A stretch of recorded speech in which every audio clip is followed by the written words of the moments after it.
Hey, well, kia ora, good afternoon, everybody. It's good to see you all. As you'll be aware, I've just returned from 2 overseas trips, the first to China, one of our most significant and long-standing relationships, and then the second to Europe, where I met with key EU leaders in Brussels and also attended the NATO summit in The Hague.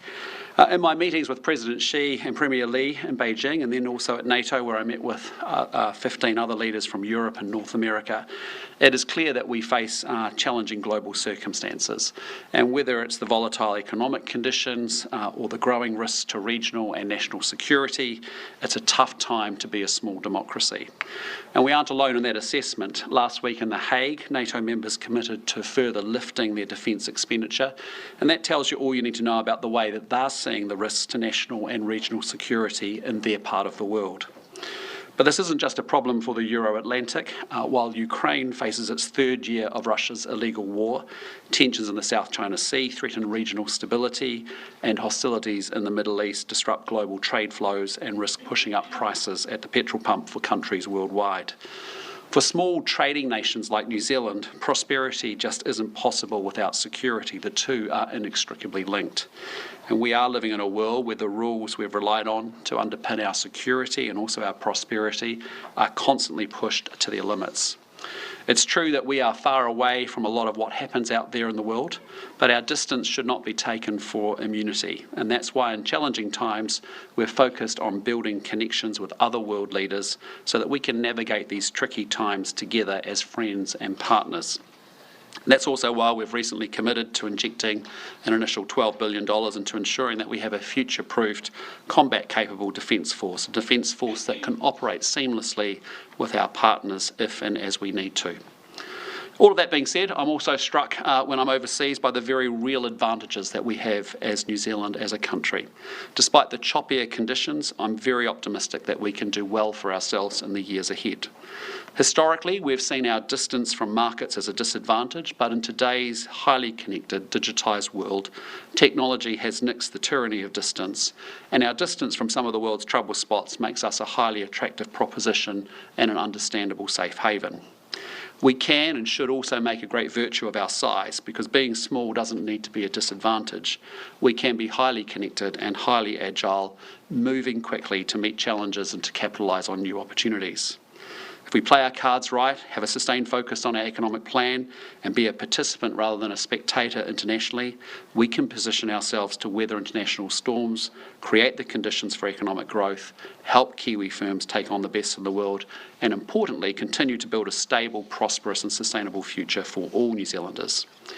And that's important because it all translates into more productivity, more jobs and higher wages, more opportunities for hard-working Kiwis to get ahead. I know it's been a challenging time for Kiwis, and that's why we are throwing everything at boosting our trade links so that we can progress further economic growth.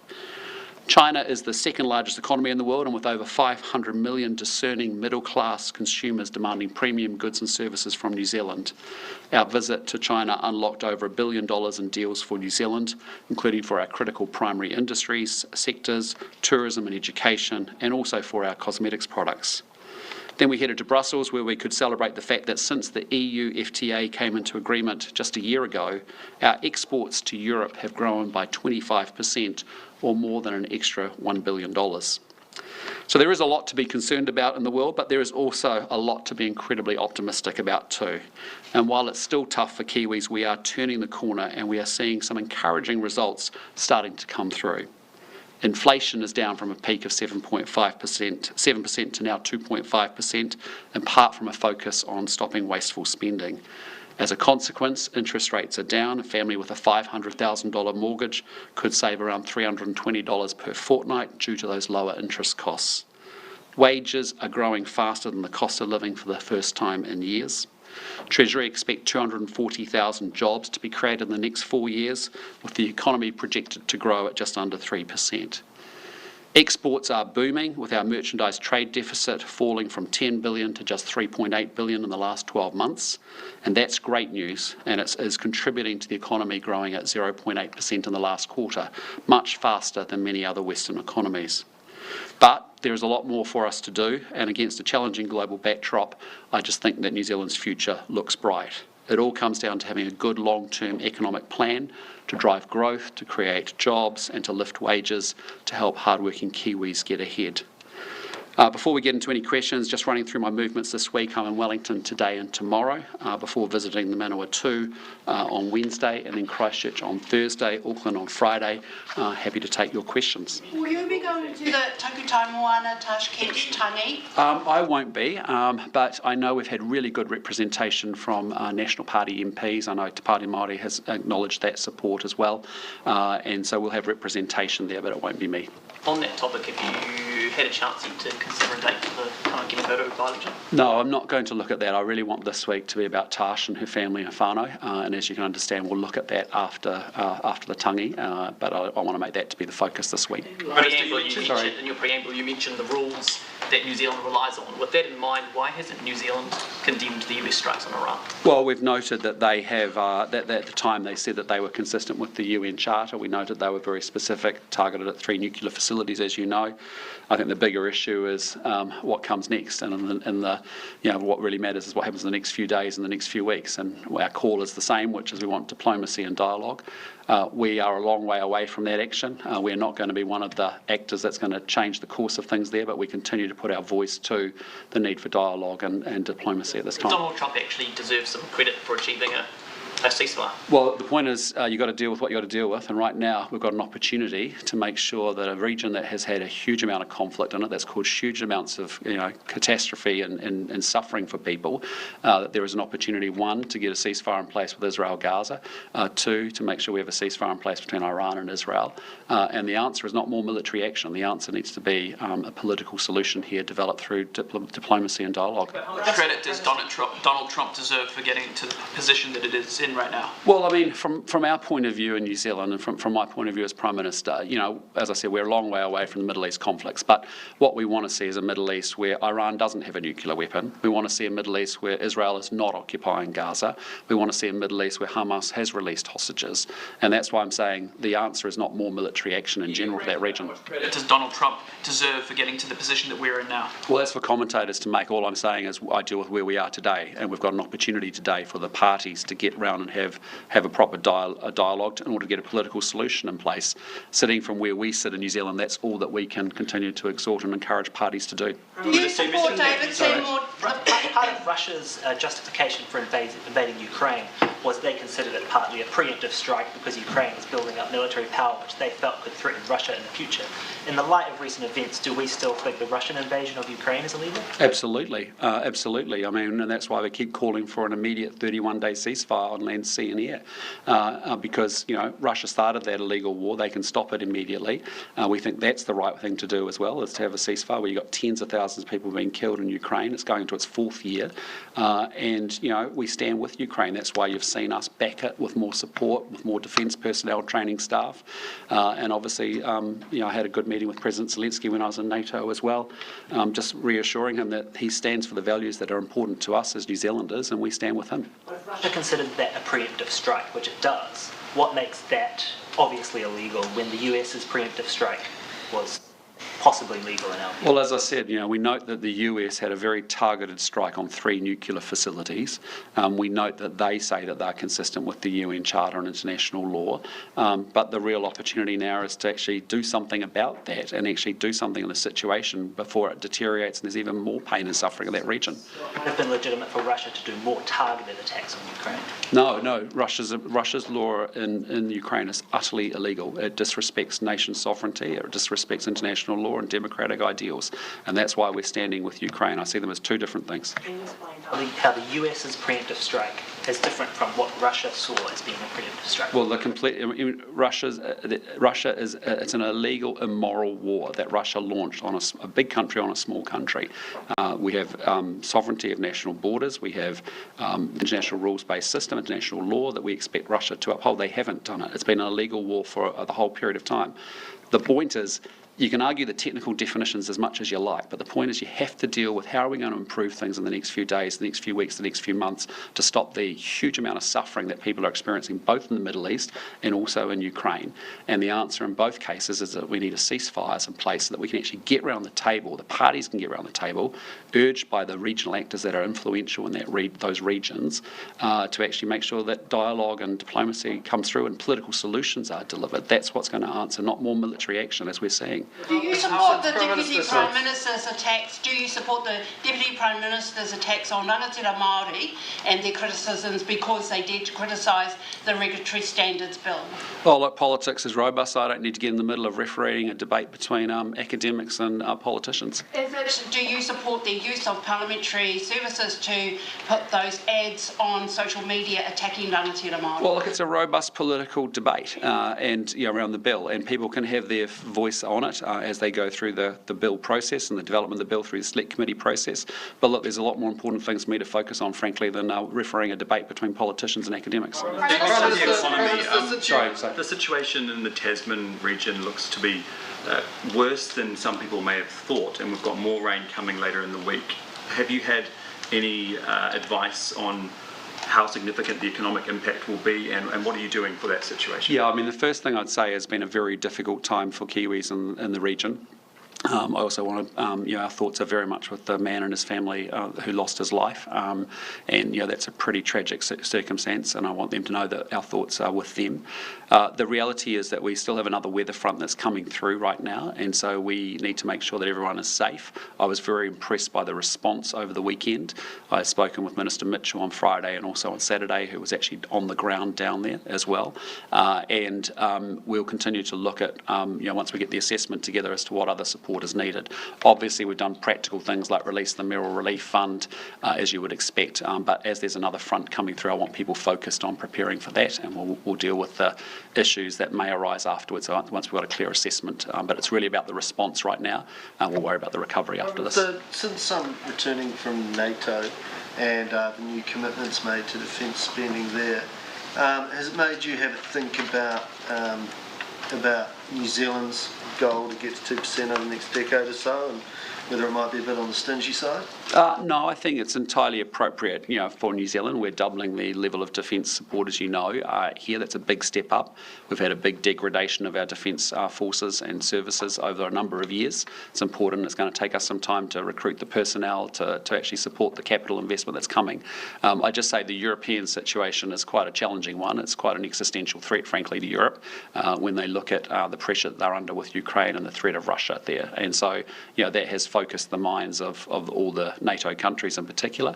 It was good to see them unify around that challenge or that threat and actually decide collectively to lift their defence capability. In my conversations with the EU and also with individual leaders was the increase in spending is admirable. The question is, how do we make sure that it doesn't just translate into higher prices in the defence industry and more inflation? How do we get efficiency out of that collective spend?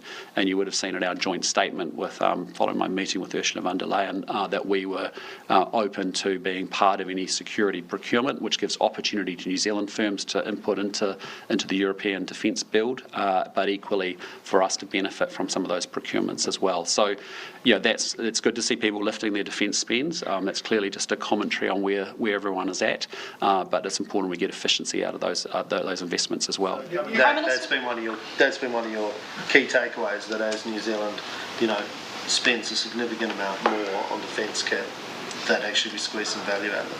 Yeah, I think there's opportunities, as we said, with a big investment spend like we have in New Zealand for us to build our own nascent defence industry. We have some companies that are already doing deals with, say, the British Ministry of Defence and other parts of the world. But also, when Europe wants to come together and do more joint procurement, their challenge has been is that while they may have similar platforms in defence, they've often used different missiles, for example, on different assets or different vessels. vehicles, and that's the sort of stuff where you can harmonise that to get the benefits of it. So you're not just having a defence industry make a lot of money because of increasing spend, and you actually are not therefore building additional capabilities. So I think the lift in spending is good. The question is, how do you get maximum bang for buck for all that spending that's happening around the world? On the coward's punch, I mean, could you just outline to us what sort of message that it is that you're sending with that new piece of legislation or those updated laws? Yeah, look, I mean, you've seen it today with respect to our first responder legislation, but also with the coward punch as well. That's pretty exactly what it is. It's actually pretty disgusting sort of act, and it should result in higher penalties. And so it is 8 years for intending to cause injury. I think it's 15 years for actually causing grievous bodily harm, and it's life imprisonment for causing death. I mean, those are serious assaults that actually cause lifelong brain injuries or at worst death, as we've seen. So, what you're seeing across this government is we said we would restore law and order. We're going after gangs because it's about going after violent crime. We've come through and you've started to see some good progress on serious youth offending coming down, which has been good. But we've also said the third leg was to make sure we had tougher sentences in place. And so there's been a raft of stepping that up across the system, whether it's been capping the discounts that judges can give, which took effect on Sunday, the first responder, extra punishments, the coward punch. They're all practical, common sense things that I think the regular New Zealanders watching this conversation will say, that's good stuff. Are you worried about a culmination of all of that increasing the prison population? There has been some commentary about that. Is that something that you're losing much sleep over? No, I'm not losing any sleep over it because, frankly, the prison population will be what it will be. What's more important to me is that dangerous people are out of the community with a chance to rehabilitate, and that's why I'm pleased with the work that Correction's been doing to step up rehabilitation programs as well. But I make no apologies. We're not. The tail's not wagging the dog here like it did under the previous administration, which said the only target it had on crime was to lower the prison population. Well, our answer is we want to lower crime, and that's what we're doing. And you're starting to see some good improvements on violent crime, youth offending, police officers out there, ram raids down.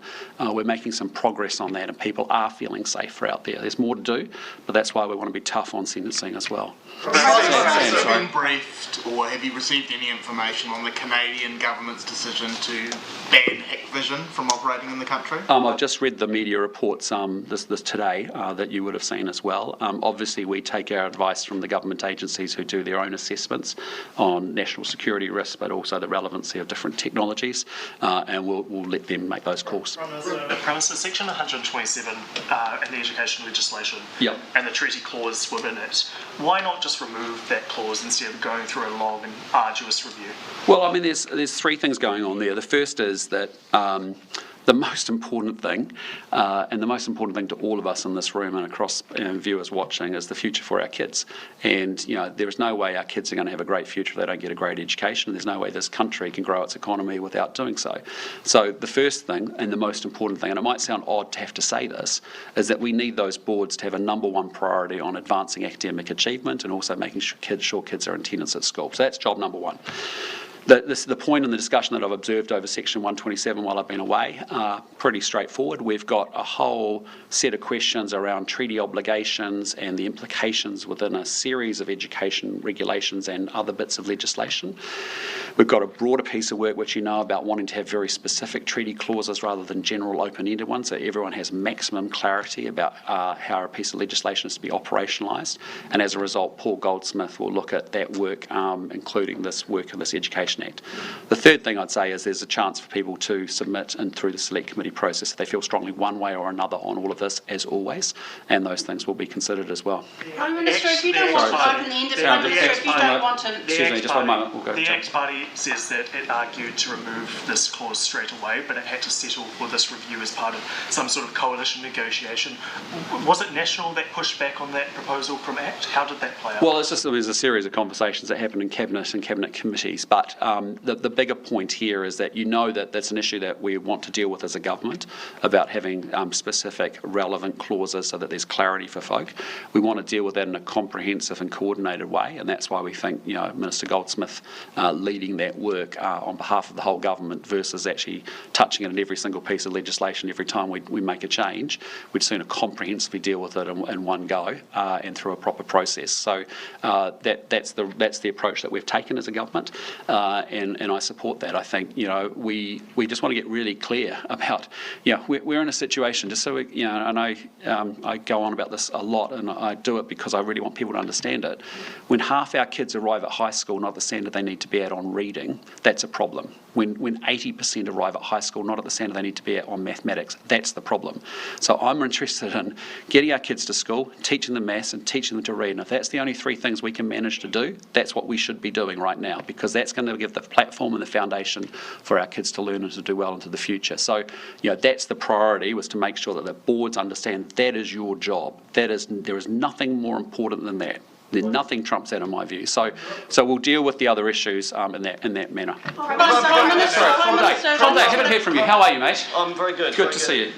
Prime Minister, the Australian government, when it introduced cow punch laws, funded an ad campaign, to raise awareness about the dangers of coward punches. Is that something that your government would consider doing, creating an ad campaign? Oh, look, I'm sorry, I'm just not knowing whether that's what we will do or won't do. I think the point is most Kiwis understand it's a pretty heinous act, and it's a pretty gutless act as well. And so I think they know what it means.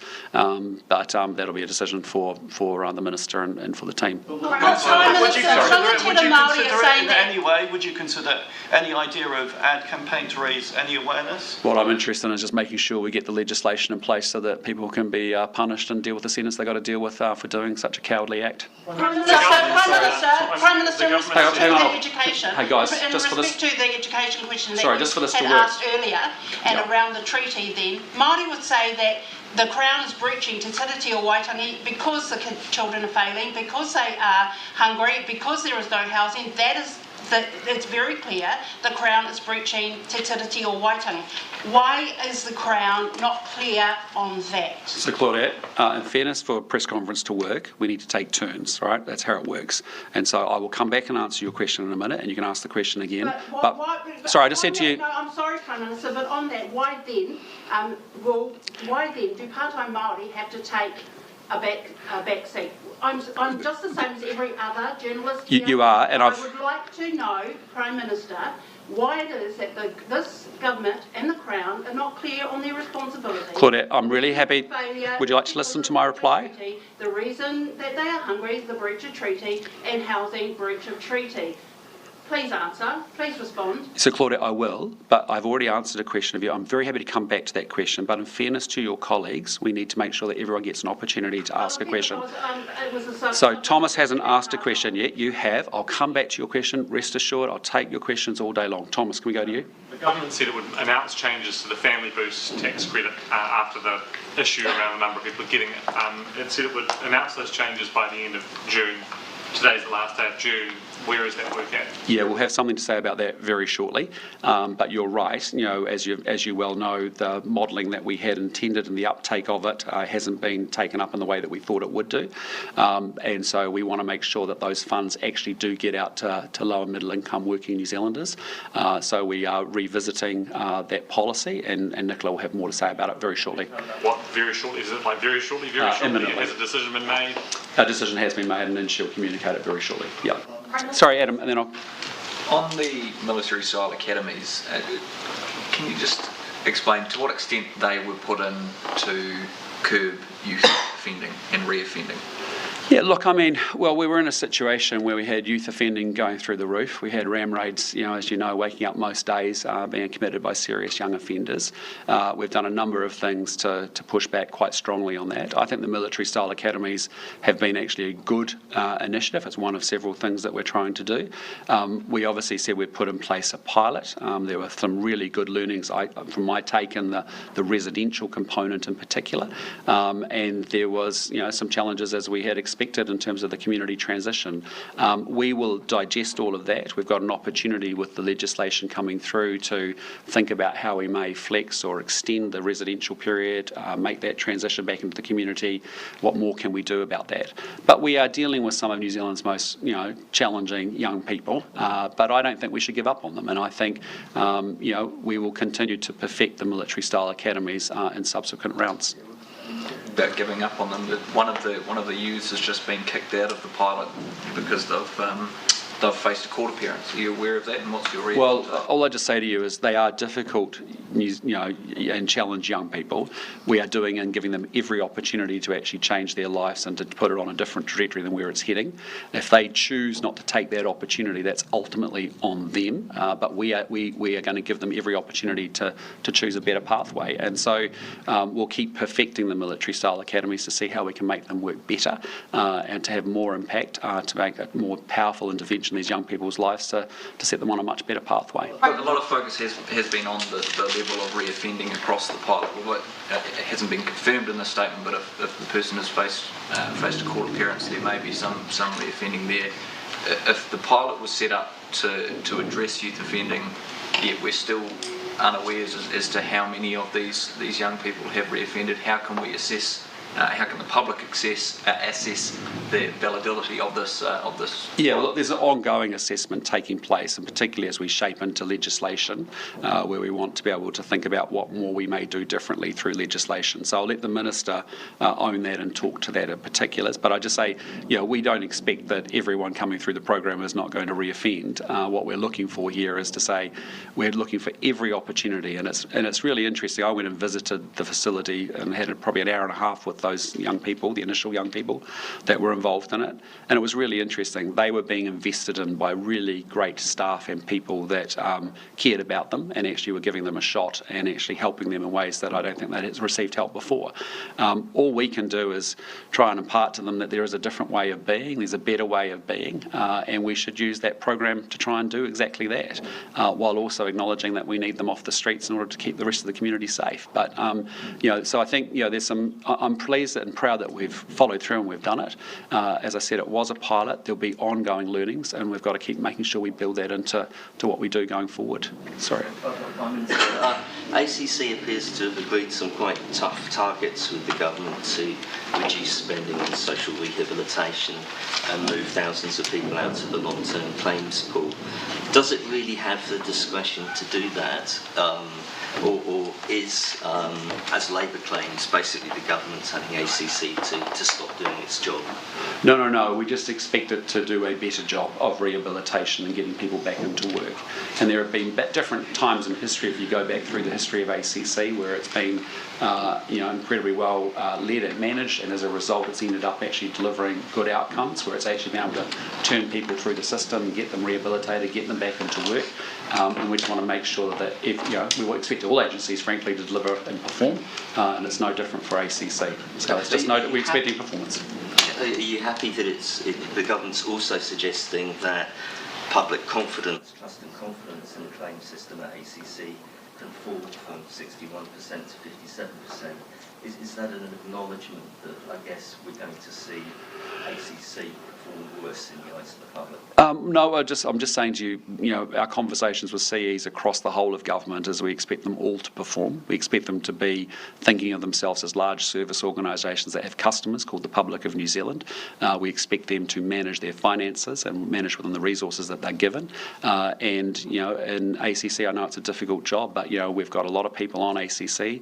It's a unique setup that we have here in New Zealand. We want to make sure that organisation is doing everything it can to get people rehabilitated and set up for a future back at work. How much trouble is it in financially? We see we're talking about the reserves deficit growing to $17 billion by June 2027. How concerned should we be by that? Well, there have been periods in time where it's been in deficit, and it sort of rolls through, as through cycles. But that is one area where we want to see improved performance. Another similar intervention, different in nature, was KO, which was heading to a 20 billion plus debt and liability. Obviously, the way ACC is treated is differently in a financial accounting sense. But we expect performance out of our Crown agencies, and we make no apologies for that.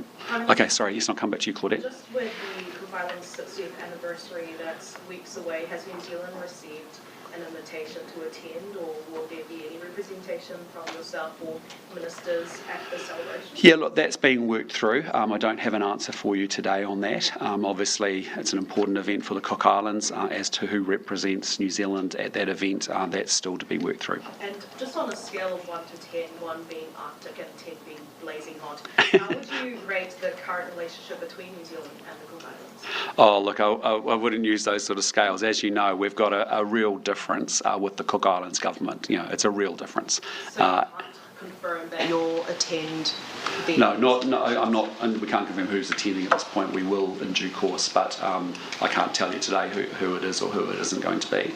But what I can say is it's well known. We have great appreciation for the Cook Islands people. We have an issue with the Cook Islands government on a lack of transparency on something that we think we have a constitutional obligation to deal with under our free association constitutional arrangements. And so, we need to be reassured that any risks are going to be well managed around those agreements that Cook Islands has been doing with other countries, that's because of the obligations that we have constitutionally under the free association arrangements that we have with the Cooks. And so, if the Cook Islands wants to become fully independent, that's ultimately a decision for them, but it should be taken to the Cook Islands people to ask for that in a referendum.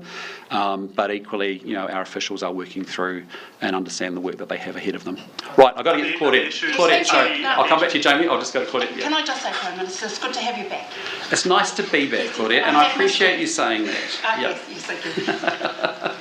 So, the part I was, yes. Why is the government and the Crown not clear on the points, the kōrero that rangatira Māori make, and that the reason why our Māori children are failing at kura is because the Crown breaches the Treaty of Waitangi. The reason why our whānau are hungry is because of the Crown's breach of Te Tiriti o Waitangi. So why remove Te Tiriti o Waitangi from these documents and from the clauses, remove the clause, when it's very clear to Te Ao Māori? Why is it not clear to the coalition government and to the Crown? Well, it is. I just reject the characterisation of the question, which is that we fully understand the Crown obligations around the Treaty of Waitangi. All we're asking for is we want maximum clarity around that. I don't want a board I want them focused on academic achievement and getting kids to school. That's really important, Māori or non-Māori. So I want to be clear about the hierarchy, and as a result, ultimately you've also got to be clear about the treaty obligations and what the expectations are across the system on that too. But we understand the obligations we have as a Crown, but there are many cases where we have legislation with very generic, open-ended clauses sitting there, and it's unclear as to what that actually means in the context of the legislation that the clause is in. And so that's not good enough, because you want clarity for Māori, you want clarity for the Crown, and you want clarity for others that are involved in that legislation. So I think that's not unreasonable for us to be asking for specific versus general clauses. Sorry, Jamie. Are the issues between the New Zealand government and the Cook Islands government having any effect or influence over how we might be represented at that anniversary event? Is it a barrier to, for example, yourself or Mr. Peters going over? Look, I mean, we've got some serious conversations to have, and we want to make as much progress as we can between, as fast as we can. But ultimately, it's also up to the Cook Islands. They know what they need to deliver, which is about us being reassured around the risks associated with some of those agreements, and our officials will work through that. We just genuinely haven't made a decision yet as to who will represent us there. But I'm just also being straight up about it, as I have right from the beginning of the year, to say, look, we love the Cook Islands people. They're fantastic Kiwi citizens. They make a great, they've made New Zealand a much better place. We're very much with the people of the Cook Islands. We have an issue with the government around not being transparent about something under the 2001 Joint Declaration. It's pretty crystal clear, and we expect that transparency to be there. So, am I confident we can work our way through it? Yes, we can. But I'm just being straight, as I am in most of my relationships with different leaders around the world, that where we have differences, we shouldn't be afraid to talk about them and be upfront about it, in a public-private sense, and talk about it in a rational way. And so we've got some differences here, and we've got to work our way through them. You're saying if the difference isn't resolved, you or say Winston Peters won't be turning up to that event. Is that fair? I'm not saying, as I said earlier, it was sort of like, I'm not sure who's representing us at this point in time. We haven't made that decision. There's a number of options around that. There's obviously scheduling options too that have to be considered. Equally, we know it's important for the Cook Islands, it's important for New Zealand, and we need to have representation there. I'm just also acknowledging that we also have a major difference that needs to get resolved, and the sooner it's resolved, the better. Up north in Warkworth, oyster farmers are calling for compensation or some sort of financial support given Watercare's dumping of sewage in the water. Is that on your radar? Is that something the government could get? Not something I've been briefed on or aware of. I presume that's a dispute between Watercare and the fishing industry, as it should be. For financial support, though, is that something the government would look at? Not something that I've been briefed on at all. Ultimately, it's a decision for them to work through first and foremost. first. Prime Minister, Hey, Brodie. hello. Just on sentencing reforms. Yeah. So just to clarify, so the Ministry of Justice modelling thought it would increase the prison population by about 1,350 over the next decade and cost up to 152.7 million. So you're comfortable with this, despite it also suggesting those figures could be undercooked because some factors weren't baked in. You're comfortable with those high numbers? What I'm comfortable with is lowering crime. And so whatever the prison population is will be a mathematical outcome of that. And so you cannot have it the other way, which it was. And I appreciate for some of you that may be the way you think about it. But lowering the prison population for the sake of lowering the prison population is not the way through here. We need to lower crime, and that then lowers the prison population. And that's what we expect, and that's what we're trying to do. Like that uncertainty, how can the public be sure that there won't be an unmanageable prison population and that the costs won't blow out? Well, I mean, those are things that we'll deal with in subsequent budgets. As you've seen, there's been a big investment in Waikeria Prison for a start.